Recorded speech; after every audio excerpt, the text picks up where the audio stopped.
October 3rd meeting of the Historic Landmarks Commission of Salt Lake City. Welcome. We did not have a field trip to the 171 West 3rd North because everyone has been there before. We did have a dinner for the commissioners and staff, and no business was discussed at this dinner. First item would be to the approval of the minutes from September 5th, 2019. So moved. Do I have a second? I'll second. All right. All in favor of approving the September 5th minutes, please say aye. Aye. Opposed? Those minutes are approved and passed. Report of the chair and the vice chair. I was absent at the last meeting and have nothing new to report. Vice chair is absent tonight, so I'll put it in Nick's capable hands. I do not have much to report. The only thing is on the agenda there's a training session listed after this. Michaela was going to be doing that training, but she unexpectedly couldn't be here tonight, so we're going to have to postpone that to another meeting. So it's just the one item. Okay. Thank you, Nick. Public comments. I have one card for a general comment to the commission. Cindy Cromer, please come forward.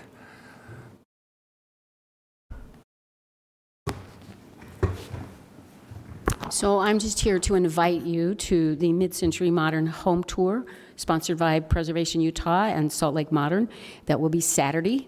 Yay, we've got great weather. It's 5 homes designed by the architect Stephen McDonald. They're very close together in the Holiday neighborhood. So we're talking about mid-1950s.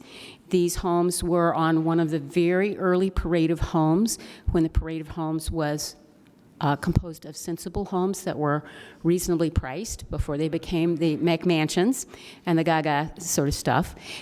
They should be wonderful. There was an article with great pictures in the electronic version in the Sunday Salt Lake Tribune. So hope you can come. 5 homes, it won't take all day if you've already got something booked, and the hours are 10 to 4. Thanks. Thank you very much. That should be fascinating. I hope people can attend. All right, the first item on the agenda, painted masonry facades at approximately 171 West, 3rd North. And our fabulous staff person, Myra Lima, will present to us. Thank you. Okay. All right, so this is a continuation of the project presented to you on June 6th and September 5th, which is a request to approve paint on 3 facades of a masonry building at 171 West, 300 North. The paint was applied to the brick on the front and side facades of the building. Without certificate of appropriateness, it's currently under enforcement. Staff finds that the paint does not comply with standards of review and therefore is referring the decision to this commission. On the June 6th meeting, the commission tabled a request in order to allow the applicant time to obtain a report showing the viability of removing the paint. The report was provided to you before the September 5th meeting, showing that the remove could be successfully accomplished. The request was tabled again at that hearing, at that meeting, to reopen the public hearing. The proposed has not changed since then, and planning staff is maintaining the recommendation that the Historic Landmark Commission deny the request. Since we've seen this before, I don't have anything else, so if you have any questions. Any questions for staff? I have one question. Pardon me, one question. You said the paint didn't conform to what? The standards of review. Is it the paint itself that didn't conform, or painting the brick that didn't conform? Painting the brick doesn't conform with the standards of review for a certificate of The appropriateness. paint itself was good paint, wasn't it, as far as we know? Yeah, it's the painting of the brick, yeah. Yeah, okay. All right. Thank you. Would the applicant like to come forward, please, and speak to us?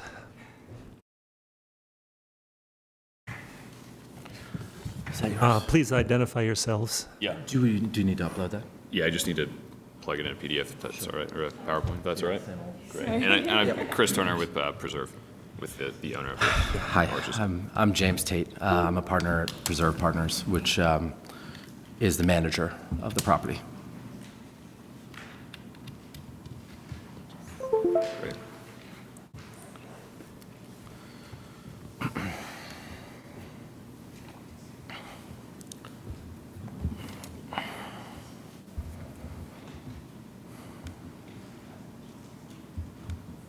Yeah, it's just that file that popped up.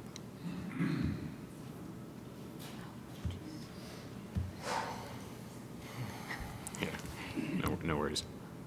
Thank you very much.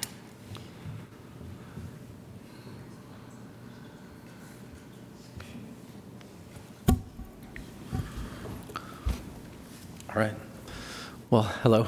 Hello again. Thank you for your time tonight to let us kind of plead our case.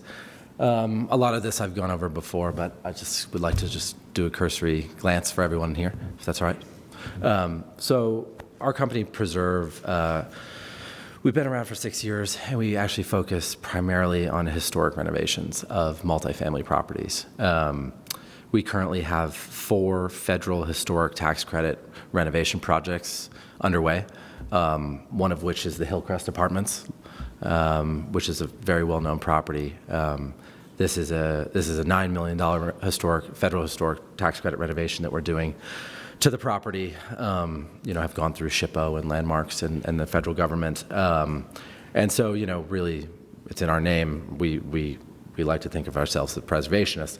And so this is the Hillcrest, as I mentioned, some before and after photos. We are beginning renovations on the Bigelow, the Chapman, and the Lincoln Arms, which are 3 historic buildings downtown. This is a affordable housing deal in part. So not only are we doing the federal historic tax credit, but we're leaving 25% of the units as affordable, because that's an issue that we see as a problem in the city. We are in the process of getting SHPO approval, which we should have next week. But basically, we do this with intent and knowledge and appreciation for historic preservation. This project, however, just seemed to have slipped under our radar in that it didn't require anything that needed to be permitted. And so based on buildings that since we've kind of gone back and kind of canvassed the neighborhood to see what other buildings would kind of fall into this category. And we had made the decision at the time based on kind of understanding of and interpretation of the zoning. And we realized that, we're not, I'm sure you've seen it before, we're not the only ones that have made this mistake. In the immediate vicinity of Arches, there are 10 properties that are historic buildings that have been painted. And then outside of that, in the overlay district, there are 59. And we've walked everyone and photographed everyone and spoken with all the owners. Here's a list of addresses. So moving on. Last time I was here, we kind of proposed that, obviously we know we made a mistake, that some way to kind of make it right was to undo and restore elements that we thought were of more significance historically than the brick. With the flagstone around the entrances was actually painted when we purchased the building. We repainted it, but part of that proposal was to remove the paint off the flagstone entrances and to restore the historic Joanne sign on the building. I attempted to have this done by the time that we had this hearing as kind of just a show that we're serious. And we were given, after our first meeting, a list of contractors in Salt Lake that do paint removal. I have that list here. There were five contractors that were referred to us by the committee, 4 of which didn't actually do this. It was Arid Lands for Humanity, Child Enterprises, Pleasant Creek Masonry, and Our own abstract. R&H, but they're no longer on this list. The only one that did do this work was Abstract Masonry, and they're the ones who did the test on the building. And so I met with them days after we came here to get this removed, and basically they came back and said that all their equipment is out of the city for 4 months, and we wouldn't be able to do this during the winter, so the earliest they could even schedule any of this was May. And that they would not take on the liability of removing the paint around the entrances. Because of the causticity of the chemicals, they wouldn't take on the liability that a tenant would touch it and then sue them. So I'm faced with a problem now, which is we don't even have anybody to do this. And so this is an email from them. And I'm sure you're all well aware of who they are. So that's kind of a big problem. And then to reiterate that the fine was $60,000, the cost of doing, and their last estimate that they gave us was only for the removal on the brick, not on the flagstone. They didn't understand that that was included. So it would be upwards of the $60,000, even if we could get them to do it. And then obviously that represents just it would put the building into bankruptcy. And so kind of here I outlined our previous proposal. And given that they won't do it and we can't schedule it, kind of our new proposal, which is, we understand we messed up, but, we all need this settled. And so, if there's a way that you guys can discuss perhaps a reasonable one-time fine that would accomplish your objective of deterrence, but also keep us solvent and help us with the fact that this can't even be done. And then on top of it, I already had scheduled from the last thing to restore the sign, so the historic sign. So I'm going to go restore the sign anyway, but it's just unlike the last time we were here, we're faced with, I don't have a way to fix this, even if we could afford it. So that's kind of where we are. Commissioners, questions for the applicant? Yeah, a couple. You said twice, I think once you said slipped under the radar and that you messed up. Yeah. I've been, I tell my clients, who I bill by the hour. I say, I don't bill you for thinking about your case. I just bill you for working on it. Right. I've been thinking about this one ever since last month. And I'd like to know how you think you messed up or let this slip under the radar, because I'm not so sure Yeah. that if I wanted to paint that building and thought it looked better myself, Well, how I slipped up or would have let it slip under the radar. I understand. Yeah, I understand, and I guess to be totally honest here is I don't want to get into a contentious argument of how you could interpret the code. Obviously, there's a lot of may.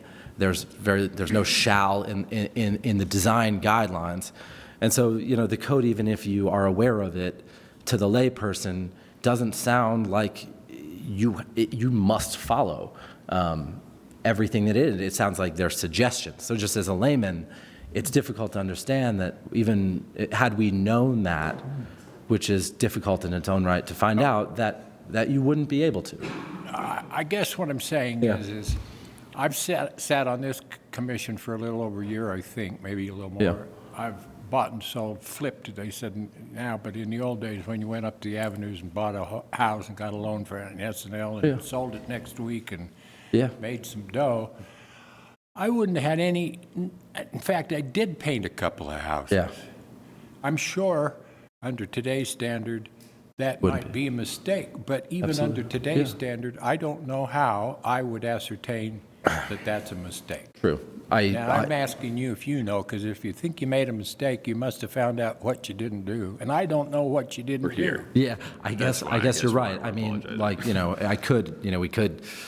we could go back and we could go over the code. I mean, we've ran obviously everything by a lawyer, and but the point is we're here, and we really do have a dedication to preservation, and we appreciate what it is you're trying to accomplish.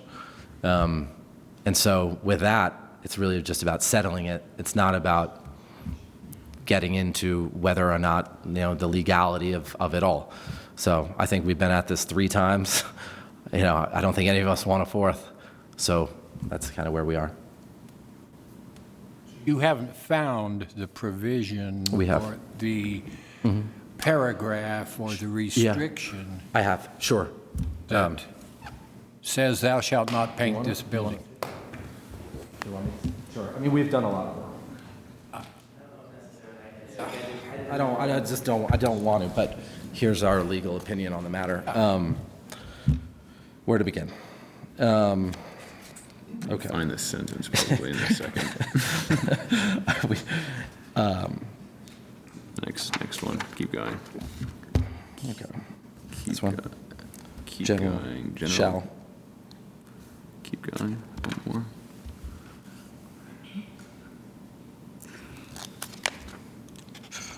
Here we go. Possibly. No. The design. So the design guidelines. Would we pull Chapter 2, Yeah. Part The 2. design guidelines that specifically mention the paint and the kind of, I guess, alteration of exterior facades and otherwise. When it says- enforcement shuts you guys down, is this the provision they said you had violated? Yes, I Believe believe so, yeah. so.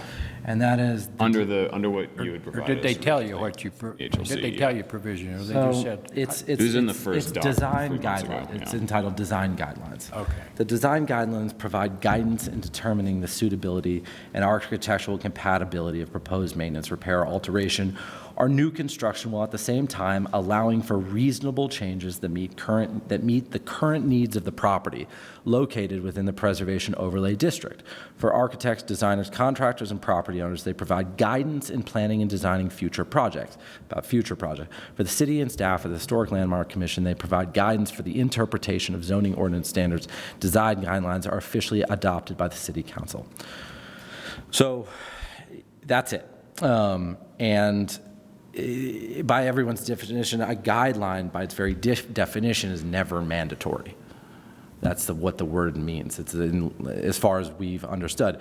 And so there's a lot more that perhaps we could share with you, but that's it. And so that's what we. Well, you know, when you're speeding, you're pulled over and you're given a speeding ticket.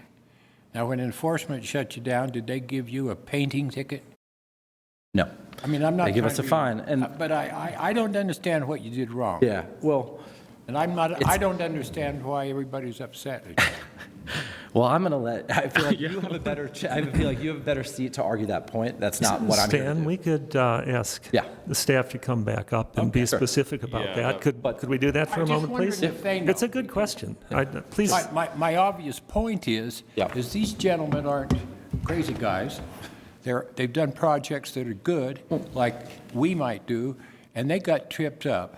And I don't think it's right unless they really did something wrong, yeah, we can, penalized for this. yeah, Stan, we can go through that when we're in executive session. Let's try to get facts here. Would you please describe the specific provision? So the guidelines are guidelines. And I did mention that there is that provision in the guideline that says we discourage paint on brick that hasn't been painted before.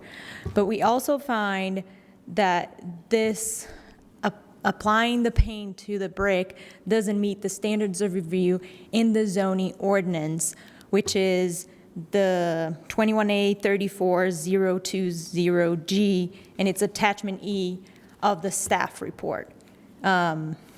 It is the standards for certificate of appropriateness for alteration of a contributing structure, which this building is. And we find that it doesn't comply with 4 of the 11 standards. So what is That's- the process for a property owner to find out whether or not they are affected by this? Do they need to, is that in publicly accessible documents online, or do they have to come in and speak with planning staff in order to be told that? The zoning ordinance is available online. Is that what Yes. you're asking? Yeah, I know the zoning ordinance Yeah. is.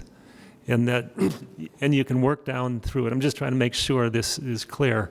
You can work down through the zoning ordinance and it will lead you to those standards. So the standards won't say paint on brick is not allowed. It won't have that clear-cut standard. You may have a different interpretation, but based on the guidelines, we understand that it doesn't comply with these standards. Does that make sense?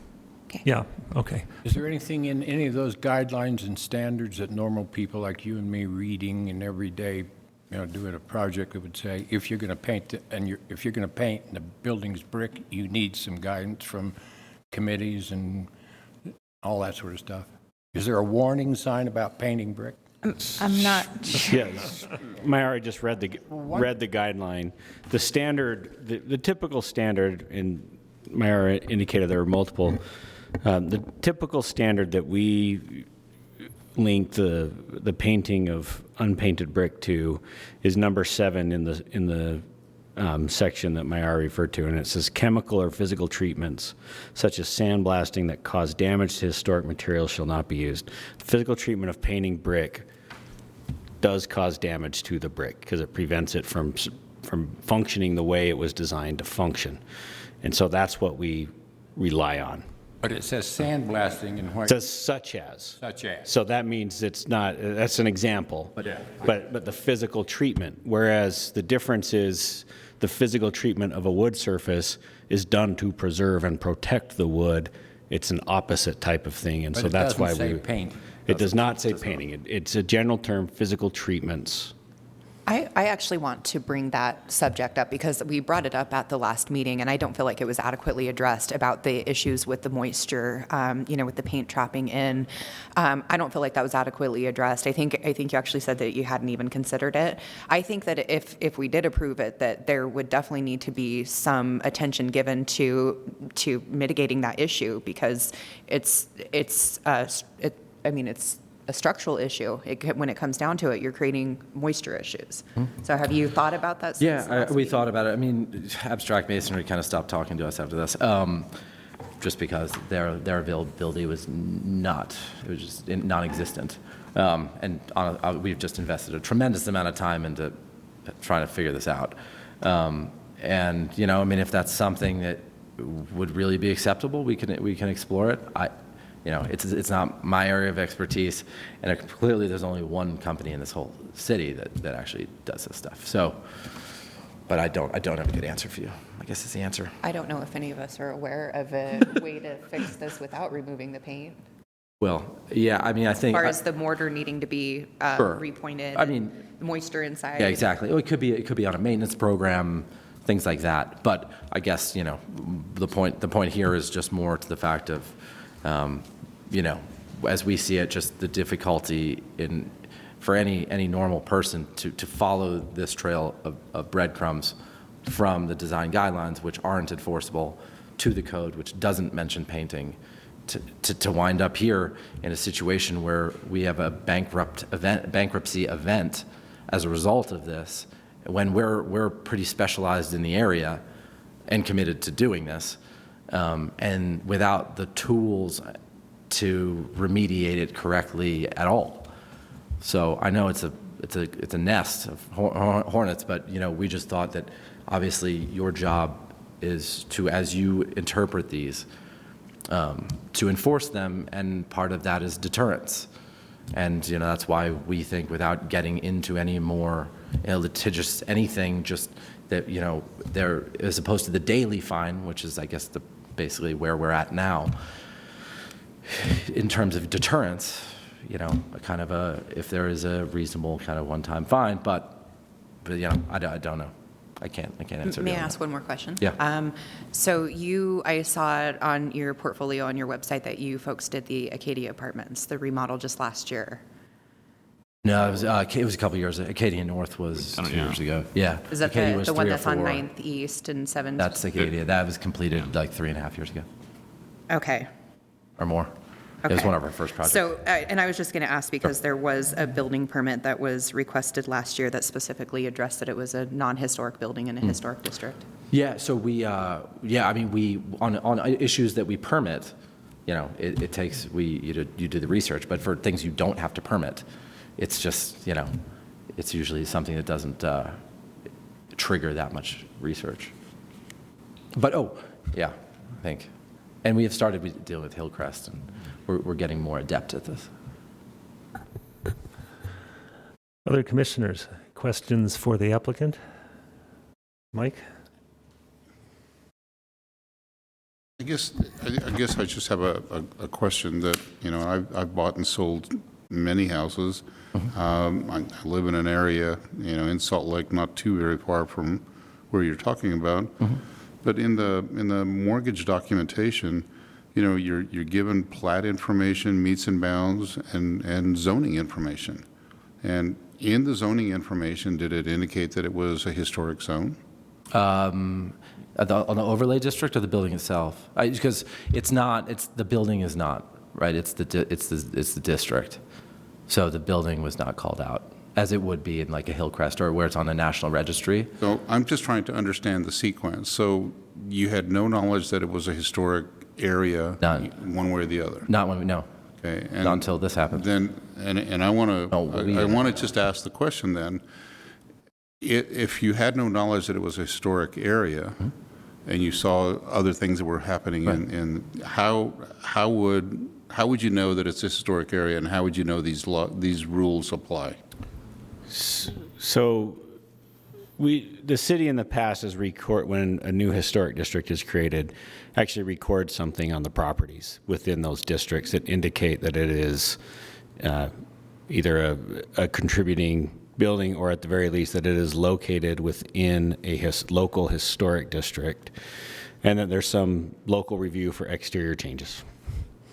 So that's really kind of the best that we can do, is to put something on the title for the property so people are aware of it. So, Mike, I own 5 properties in different historic districts, and every one of them has a note recorded on the deed about that. If you do a title search, it comes up. But to the applicant's point, I'm not sure that would necessarily come up in due diligence. Never tracked that. Yeah, and then just for us, and this, it's, I'm in charge of the renovations, and that wouldn't cross. Not that ignorance is a reason, but yeah, it's within the district. It's not the property. It's obviously the neighborhood, and so it's just one more kind of difficulty in deciphering exactly what is required. And frankly, reverts back to the guidelines that you do see that, it might be recorded to the property itself, which I'm aware that's the case, but that doesn't, it's an overlay of a district. It gives no notation of like your building as a contributing building. And so again, it goes back to the assumptions that we've made after, once even knowing that it doesn't really have any, it didn't have any material impact on how we move forward, because we were still dealing with a building that was, built in the, late 60s, Late 50s, late yeah. 50s, But 60s, I don't know. and then moving forward as we've gone through the whole process. We've learned a lot. Yeah. Let's put it that way. Won't happen And again. so, that's just where we are. It just wasn't, I think a lot of people have made the same mistake. So our neighbor, who you remind me? Steve Stoddard. Steve Stoddard, I don't know if you guys who's our remember neighbor, right, who copied one of our properties downtown, Acadia North. He painted his building across the street exactly as we painted Acadia North, and then we saw him and painted our building. He was supposed to be here tonight, but he actually had a massive heart attack and is in the hospital. But it's just... He's doing well. Yeah, he's fine. He's fine, but he was, dead But for at a the while. time, just not good. Yeah.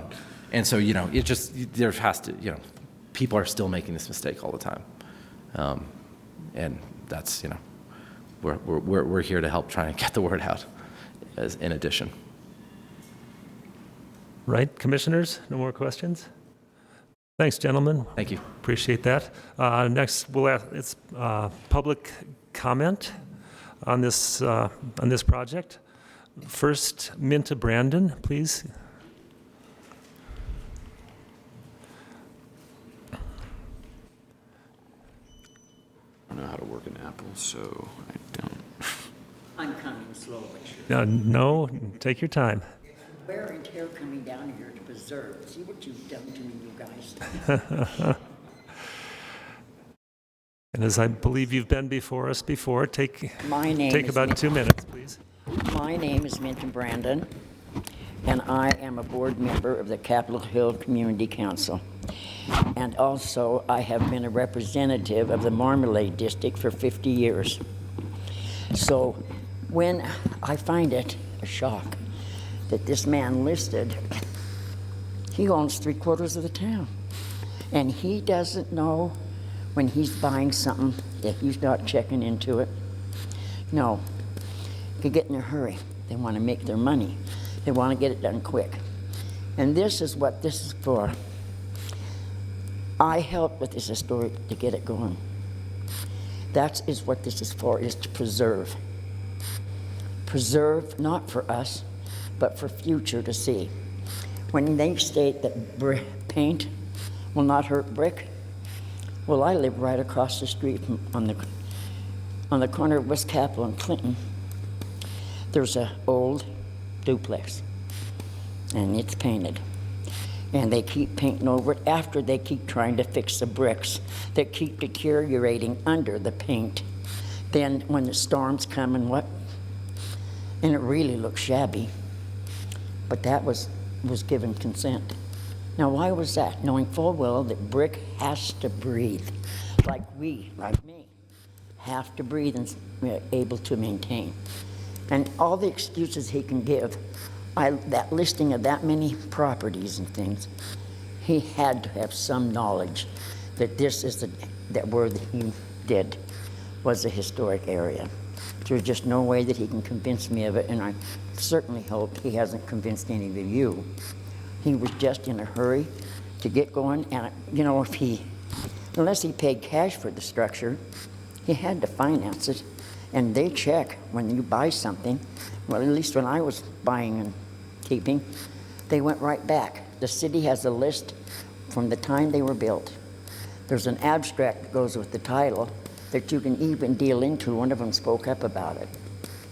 But remember, we cannot allow old buildings to be taken down. My home's older than dirt, and I just love it.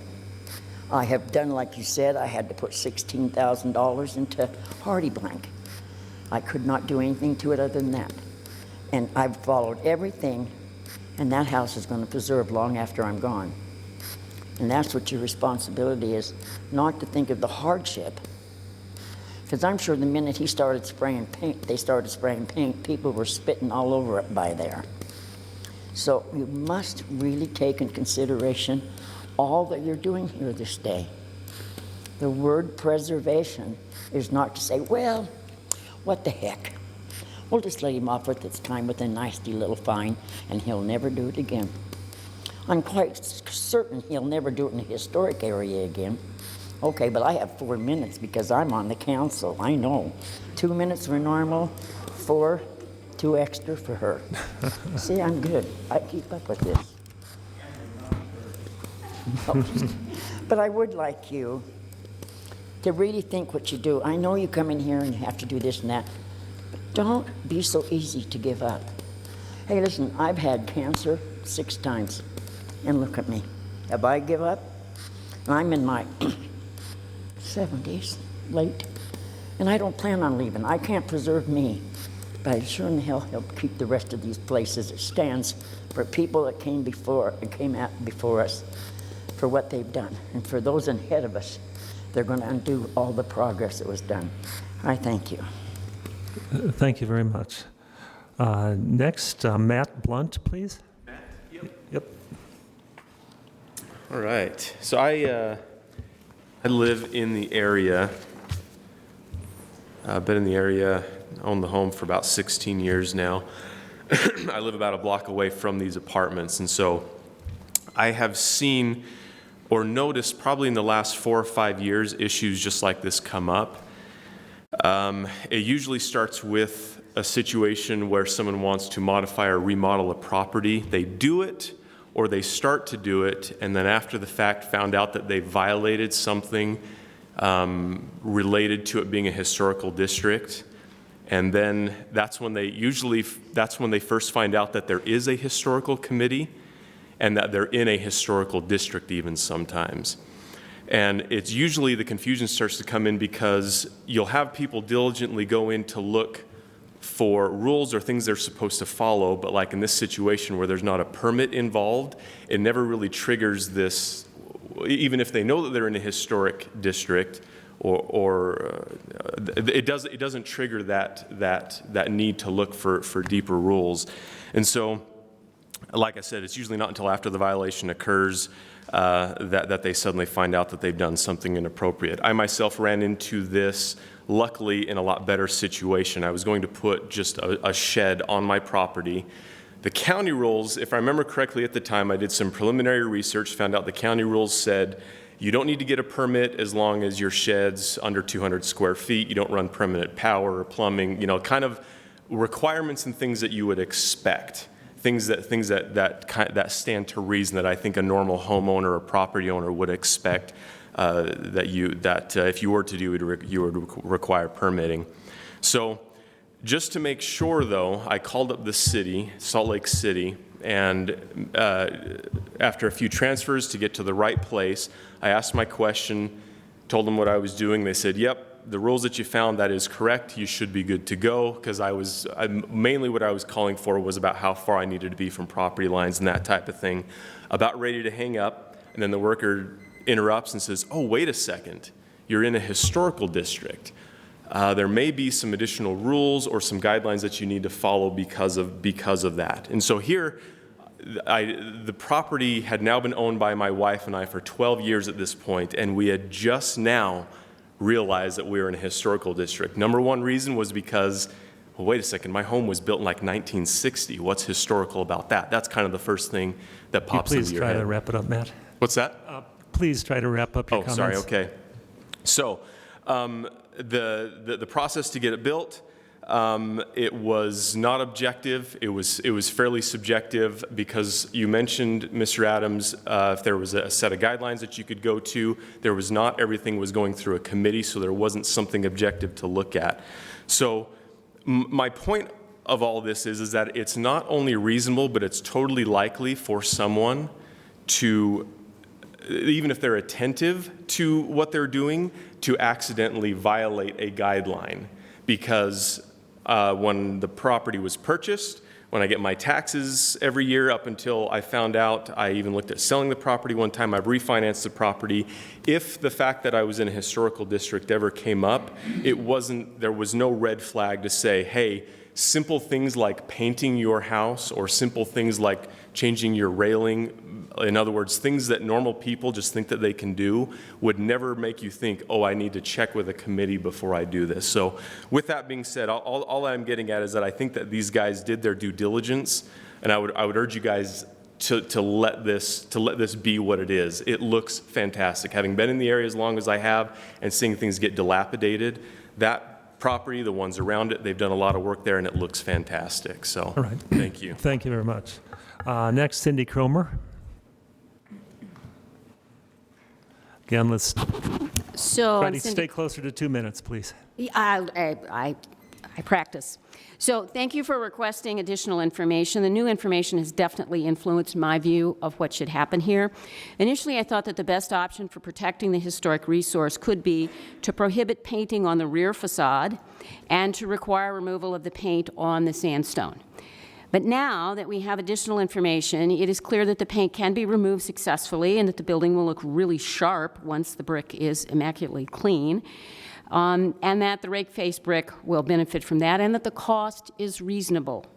Now I'm speaking as a property manager. There is no reason that the expense of removing the paint has to occur at the same time. This conversation about bankruptcy is hyperbole. I do things in phases. I spent 9 years taking the lead-based paint off of a frame structure. It is very feasible to remove the paint in phases, one facade at a time from this structure. Personally, I would approach the remediation one facade at a time. And I'm not an accountant, but I treat paint expense as deducted annually, whether it's being applied or removed.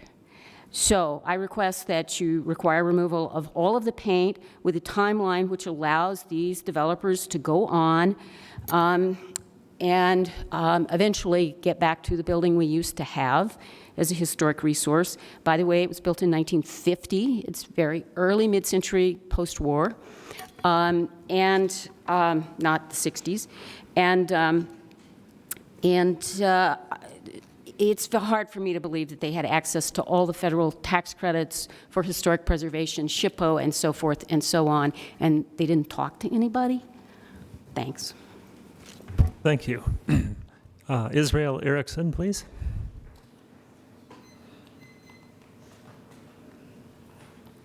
Yeah, I'm also a local resident. I actually live maybe a couple hundred feet away from the building.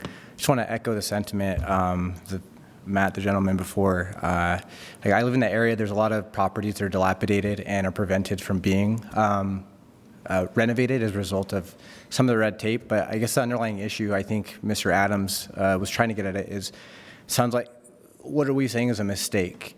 It sounds like there are people here for sure that think that it's just a hardline rule that brick should never be painted.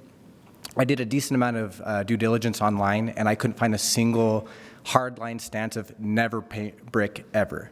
It recommends in some cases not to, but it says when you do, use a vapor permeable paint. So I never saw anything that specifically said that it would be detrimental to the building unless you use a certain material, potentially. Secondly, I for sure can sympathize with them not knowing. I actually bought my property in January of 2018, and I actually worked with Myara to permit to renovate my basement. The permitting process was actually going fairly smoothly until they realized that I was in the historic district. They didn't even realize it themselves until they went back and looked at the address. I had no idea that it was historic as well. And in my conversation with Myara and whoever else she was speaking with, they weren't aware either. So it for sure can slip through the cracks like it happened in my case.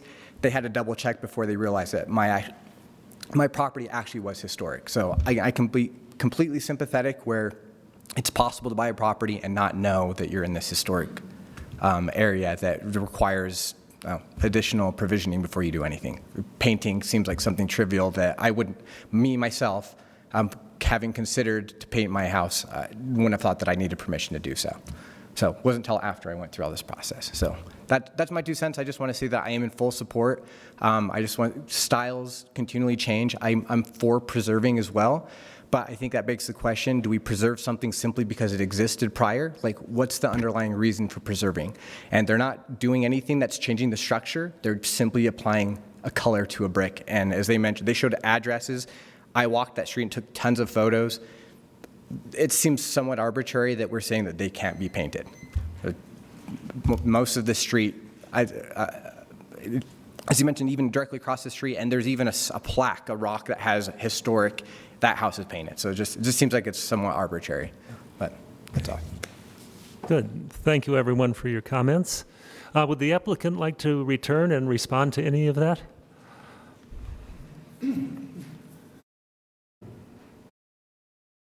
Hello.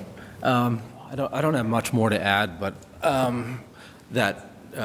yeah, we are in the business of preservation, and we've learned a lot, but it is the fact that it didn't require a permit, that didn't end up turning up the issues that we often encounter with historic buildings, and so we had absolutely no knowledge of this when we did it. I would have never ever done it had I known it.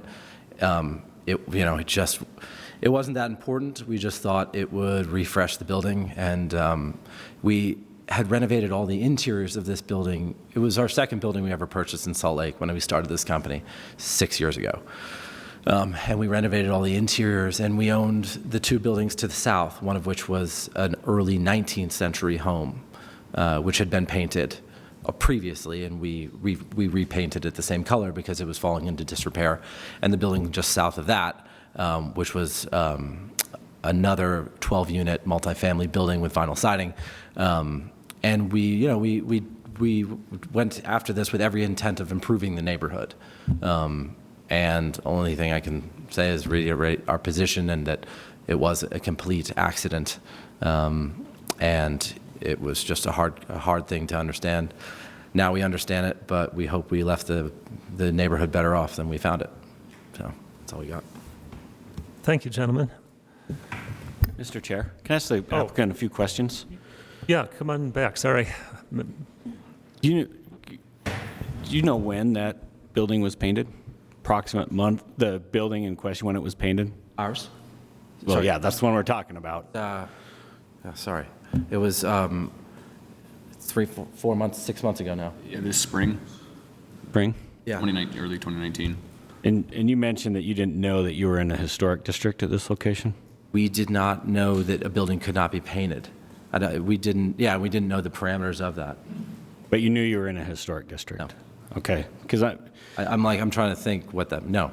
So building permit BLD 2018-01291, which is for the Arches North Unit 12, which I just randomly pulled up on our online drive. The zoning comments that are written on that building permit, which was, let's see, requested by an MWR Construction, signed by, I think it's a Natalie Johnson.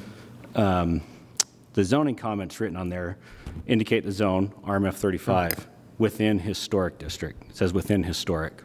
I wouldn't. So does that, is that a permit that you would have pulled, or some agent of yours would have pulled? The GC pulls the permit. I'm not a GC. We're not a GC. What about, is that who Natalie Johnson is? She worked for NWR, yeah. Okay. But Yeah, so the GC is, I mean, we violate a lot of laws pulling our own permits, so they would pull the permit. Yeah, so I wouldn't have knowledge of the permit. But did you authorize them to pull the permit on your behalf? Sure, yeah, we were doing renovations, they needed to pull a permit. Yeah, we permit everything we do, unlike most people.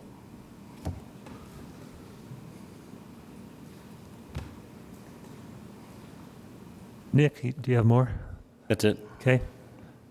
Other commissioners, any last questions for the applicant? Okay, thank you very much. Thanks. We will now go into executive session and discuss this matter. Who would like to speak? Esther, I think we've heard everything that we could possibly hear on this particular case. I'm just more interested in just moving along and deciding something today. Thank you. David, let's work this way. Yeah, I think we really need to consider the challenge of precedents as a commission, and there are, we know there are processes once we make a decision that the applicant can follow. So, Mike? Yeah, I too am concerned with precedent. If this goes one way or the other, it's going to set a precedent for the entire area, for other historic areas, and what our purpose is on this commission is to preserve historic structures that are important. And so it's not only individual structures, but an entire neighborhood of structures. And so that's why this is important. Jessica, do you have more comments, please? Stan? I'm not sure what precedent I learned commissioners are talking about that we'd be setting if we allowed these people to keep their building painted. I don't think that is a precedent-setting situation. I'd hate to have this commission be known to set the precedent when an honest mistake has been made by responsible developers that maybe this commission or other commissions could have helped them avoid by being clearer about what you can and you can't do. That's a precedent I don't want to set. I think these guys, as pretty aware, made an honest mistake. It's people like this we want to encourage and not discourage. This isn't an application for painting a building. This is kind of, asking forgiveness after a possible mistake has been made. And I think you people can understand, I yet do not see the mistake. I see the guidelines and the recommendations, but in this kind of business, I think unless you're told not to, and there's a proscription against it, if you do it, you haven't erred. I don't think a mistake has been made. I don't think a precedent is at all appropriate, and I think to encourage this sort of thing and allow these guys to, think of it this way. Would this commission make them pay $60,000 to $80,000 to unpaint a building when there's people don't even have a place to stay or food to eat? What a waste of money to unpaint this building. I've been by it 10 times, and I'm an avid lover of these areas, as you all know. There's nothing offensive about that. They didn't intentionally do anything wrong. They, in good faith, tried to improve and preserve that building, as their job and our commitment is basically the same, I think. And I think it'd be a travesty to make them unpaint the building. That's how I feel. Would one of you like to expand on your thought of what precedent might be set or how this would be affected? I'd like to add that there are 2 other buildings that are currently under issues with the city in the same area with the paint. So in a sense, approving this to favor the applicants would essentially say that those ones are okay too, to keep what they're doing and continue on. So if we just go back to what's on the table here, which is whether or not this is in compliance with the guidelines and the standards, and staff has said that it's not. And I think that that's what we should focus on. And that's just my that's just my thoughts. I feel like we need to focus on the right things and not the empathy side of what they're dealing with and what the costs and things like that. And like they've said, they are into preservation. And the gentleman said that several times. And as someone whose main focus is to preserve, they need to really focus on that and find out everything that they can to preserve, whether it's keeping the facade looking like it was when it was built in 1950, or just making sure that things are being actually preserved, not just the inside, not just making sure that the structure's there, but actually preserving the look of the building.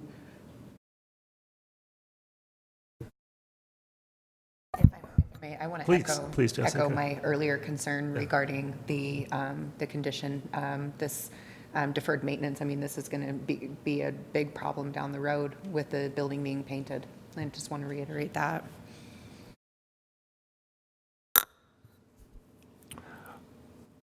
Well, in light of these comments, what does the commission think about one of the commenters' suggestions of phasing this over a period of time if they were asked to remove the paint? That's an interesting concept, but I wonder if we just deny this and kick it down to staff, I think that they can figure that out. Fair enough. Stan, you're pretty vehement on one side. Would you like to make a motion that could then be brought up? Support my motion? Well, wait. That's a waste of time. Well, just to make it clear, or perhaps I'll react to any motion you guys have. Okay.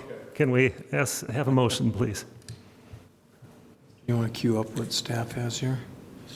It is right there, if you can read that small. Right here, right?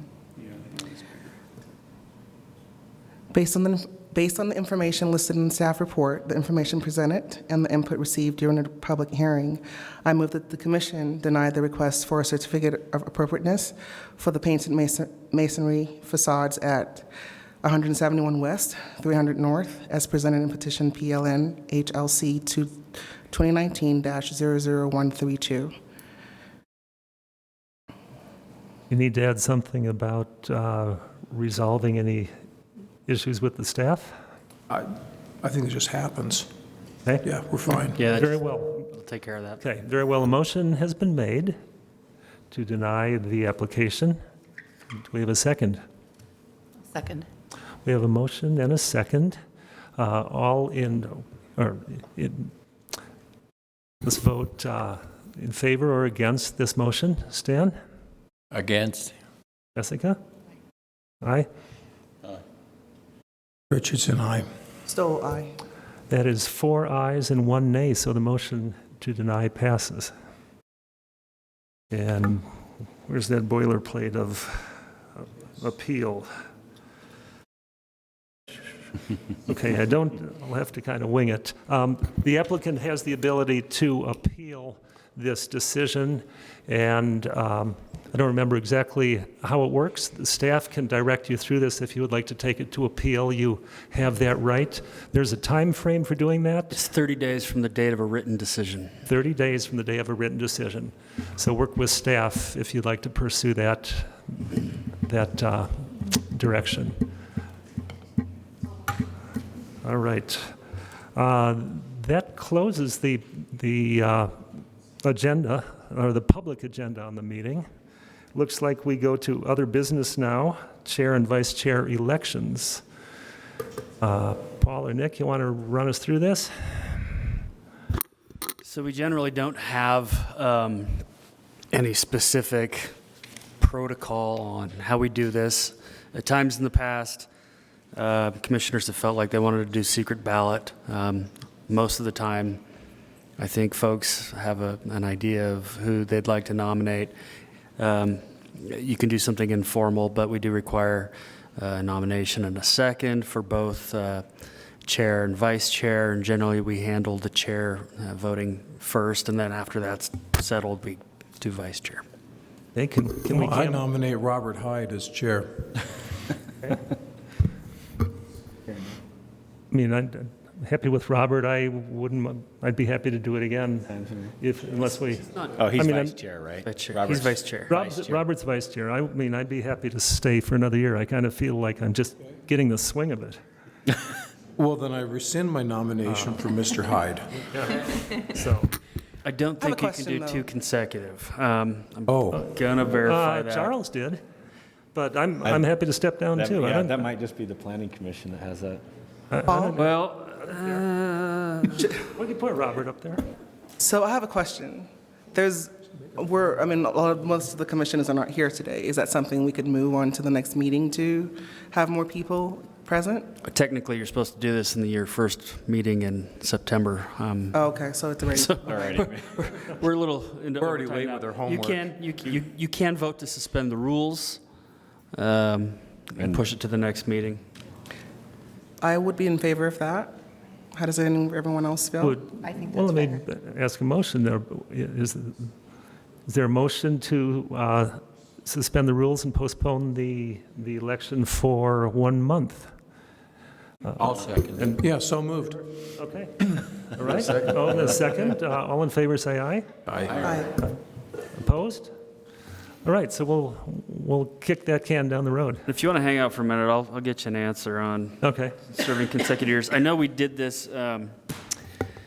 We did this years ago. I think we modified the commission's policies and procedures when Warren Lloyd was the chair to allow a second term. But I think that was in the case where nobody else was willing. And let me just double check. Can arrange that. You have a Well, second. he's putting it a month down. We could ask Robert what his thoughts are too, since he was put up. That's a good idea.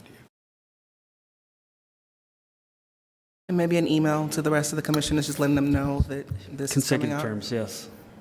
Yeah, that's a good idea. You may serve consecutive terms. I thought that there was an ordinance amendment the city council did a couple years ago to Come on, boards and Paul, commissions. you don't have to couch that in legal terms. You were just hoping there was an ordinance. I thought the city council did away with this, but apparently not. Yeah. I just got my stay extended. My sentence. Yeah. Yeah. Anyways, Okay. you pushed it to So, next month, which yes, is we're fine. next month, So we can find out if Robert really wants to serve and Gotcha. Move to as vice adjourn. chair or whatever. Okay. In that case, this meeting is now adjourned. Thank you very much.